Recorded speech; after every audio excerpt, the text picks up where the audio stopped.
Welcome back and to this week's episode. Last week I covered Lake Havasu and London Bridge. Today I have something a little different for you. Riding around the island, I discovered a motocross race going on. So if you've never seen a motocross race, I will show you a brief introduction. I have bikes coming at you. I have bikes looking at you.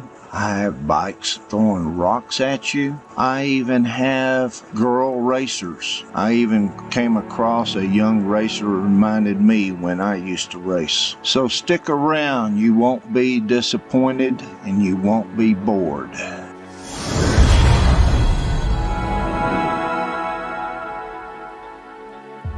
This was a Worcs race, which I'm not familiar with, but here is the schedule for this day, which was March 27, 2021, a Saturday. More about this Worcs race in comparison to what I'm used to back in the day later. I am showing you the order that I filmed it in. I will not show you whole races, just bits and pieces of different races. Again, this is not so much about motocross or motorcycles. This is a RV travel channel and adventure channel. So now on with the race. The 3:10 is a pro practice, and then it starts again at 7 in the morning.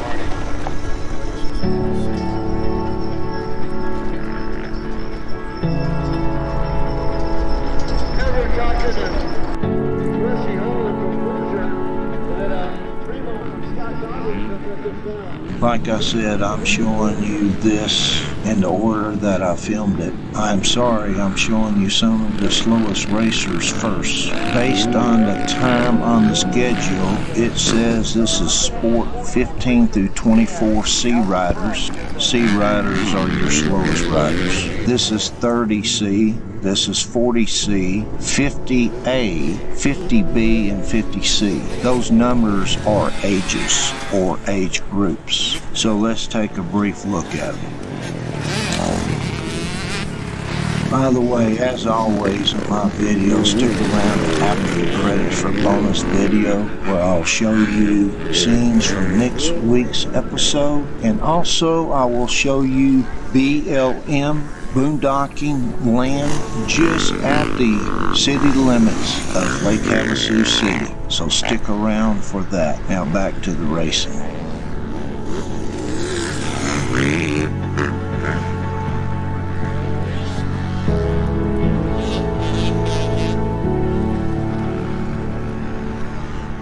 Here I am close to the starting line. Back in my day, they used to have starting gates they dropped, but not here. I'm giving you a 360 view of the area, and you can see Lake Havasu out there in the distance. Next up is the start of a new race, which will have 5 classes racing at the same time with staggered starts. They are Mini 65A, Mini 65B, Mini Open C, girls 9 through 11, and girls 12 through 15, which is ages. You'll see some of these mini bikes are pretty quick. Matter of fact, the racer in the orange, I talked to his mother. I'm sorry, I don't remember his name. But these parents really get into it. I know my father did. And he never rode a motorcycle a day in his life. And he managed my racing career. I guess I should not call it a career because I did not ever go pro. I must say, things have changed so much from the time that when I raced. They would never have different classes racing at the same time. But what I think has happened is there's fewer racetracks that are actually racing, so they have really little choice where to go race. You see, back in my day, there was usually more than one racetrack racing that given Sunday. Even though I would always go to the most popular tracks to race, because that's where you get the best competition, which makes you better. Doing a comparison from then to now, I think If I had raced nowadays, it would have been about 3 years in the B class, and then I moved up to the A class for about a year. You see, back when I raced in Texas, it was very popular to race motocross. It was not uncommon to have 80 riders show up for the B class, so they would have to split them in 2 different races. Also, back in the day, we raced twice. We called them motos, and then you averaged them together to get the race results, with the last moto being the tiebreaker. In the B class in Texas, back in my day, there was an estimated 5,000 riders. I raced in a championship series in Texas, and I was fortunate enough to win my 125 class for that year. And that's when I moved up to the A class. Now back to the racing.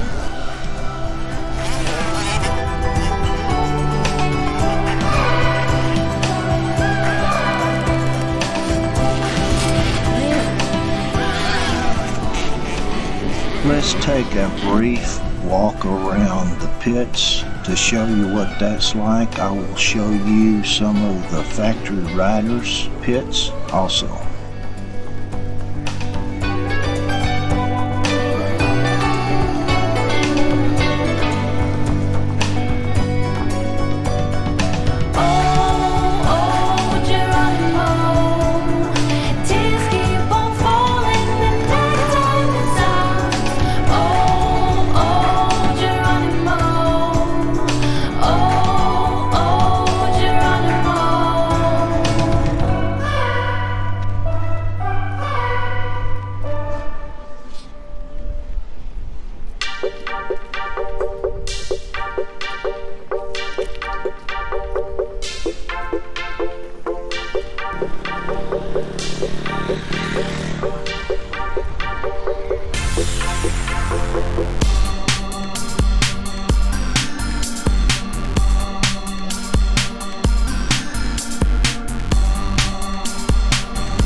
Then I came across this 125 rider getting ready for his race, and for some reason he reminded me of me back in the day.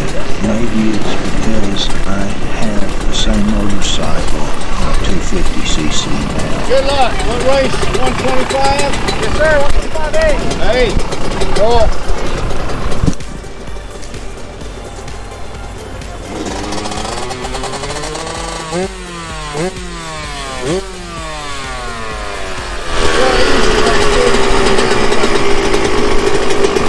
Best bike there is. I still got a Yamaha YX250X. That's a good one.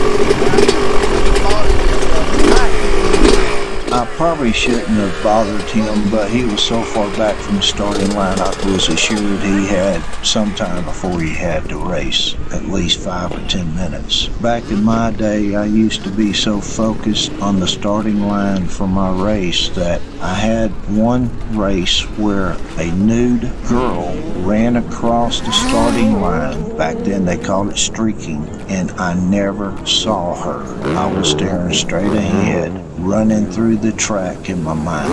Every corner, every jump, every burn, every line. That's just sad, isn't it? Let's just say I was focused and determined. Like I said, my father managed where I raced, when I raced, my practice, workout deals with motorcycle shops, etc. He would always get me to the race, and when I was totally spent, catch my bike when I let go back at the pits. But he would not tolerate losing. He always believed if you was going to do it, you was going to do it right. And sometimes even when I won, he would ask me or get on to me because the second place guy was too close. You see, you got to ride on the edge to be successful in motocross. And because of that, I crashed a lot. Now, just because you crash don't mean you don't win, or at least place, but you gotta ride that edge to be successful in motocross. I think I really shined best on getting the whole shot, which is first place at the start, which is what you want, because if you're not first, that means you have to ride faster, taking worse lines around the track in case the guy in front of you messes up, he won't take you out also. Trust me, it's harder to go faster on a worse line than the guy that's taking the best line. But you gotta do it if you want to win, which means you gotta take chances. Now, let me tell you the embarrassing part. I have about 10% of the guts I used to have. You see, traveling around the country in my RV, I carry 3 motorcycles with me.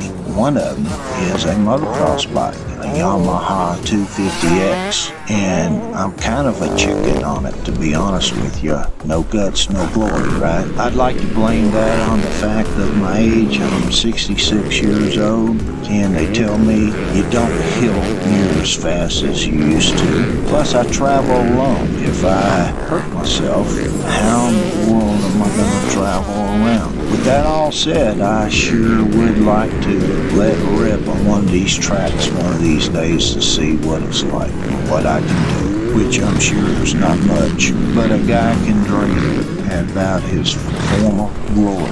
That's almost funny. Now, I know this is a little different because this is a RV travel channel and adventure channel.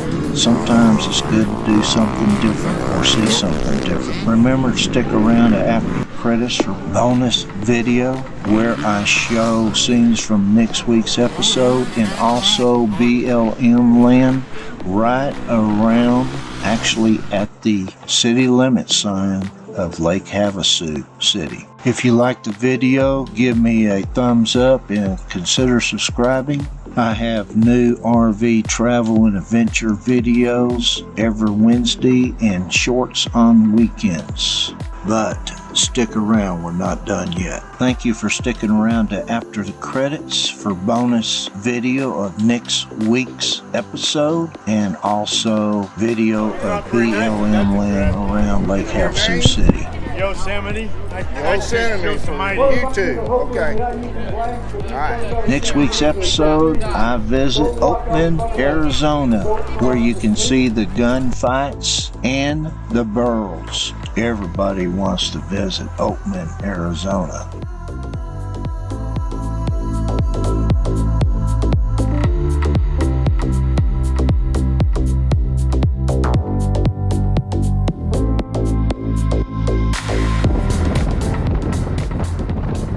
Okay, now for the Boondockers. If you like the boondock, this BLM land is right there at Lake Havasu City sign for the city limits. I will put a link below in the description if you want further information. Also on the screen is the GPS coordinates.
Thank you for watching this week's episode, and until next time, have a good one.